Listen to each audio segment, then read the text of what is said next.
Taifa.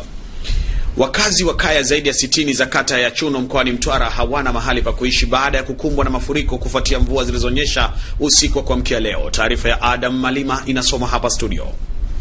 Kufuatia maafa hayo, baraza la madiwani waliokuwa wakiwasilisha taarifa za maendeleo ya kata ikawa lazimu kulijadili swala hilo la dharura, ambapo mkurugenzi mtendaji wa Meatu Godfrey Machum tayari ameshatuma wataalamu ili kuweza kujua hasara iliyopatikana kutokana na mvua hiyo, huku diwani wa kata Mwanhuzi Elias Shukia akiomba serikali msaada wa haraka ili kuwezesha wahanga wa maafa hayo. Tunaendelea kufanya ufuatiliaji ili tuweze kujua ni madhara kiasi gani yaliyosababishwa na mvua iliyonyesha jana takriban masaa matatu. Kwa hiyo naiomba serikali ichukue hatua za haraka kuja kusaidia na kunusuru hali hii ya wananchi wa Meatu. Kwa maana hiyo tunategemea chakula kutoka nje, kwa maana chakula hakitakuja kwa sababu barabara imekatika, lakini pamoja na shughuli zingine za kijamii na kiserikali haziwezi kuendelea kutekelezwa.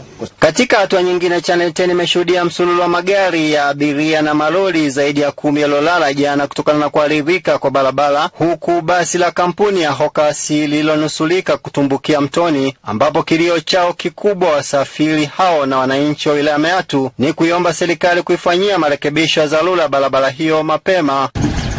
Hapa tumekaa kuanzia mida ya saa 12:30 mpaka sasa hivi. Tatizo ni mfumo wa makaravati.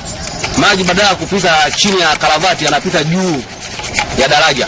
Hapa serikali cha kufanya miundombinu, mfumo wa kupitisha maji huo ni mpana zaidi. Pia serikali ilikuwa inaishauri kwamba iweze kupanua barabara ili boreshe vizuri, iwe vizuri zaidi kuliko kusubiri mpaka inaharibika ndio na kuja kutengeneza. Naomba serikali iliangalie hili. Wengine tunafika hapa tuko wagonjwa, tunaenda hospitali, kutembea mpaka hospitali hatuwezi. Tayari timu ya wataalamu inaongozwa na meneja wa TANROADS mkoa wa Simiyu Albert Kenti imeshafika katika eneo la tukio, ambapo magari mepesi yameshaanza kupita, huku jitihada zinafanyika kwa magari makubwa kupita. Nikiripoti kutoka hapa Meatu mkoani Simiyu, Pasco Michael wa Channel.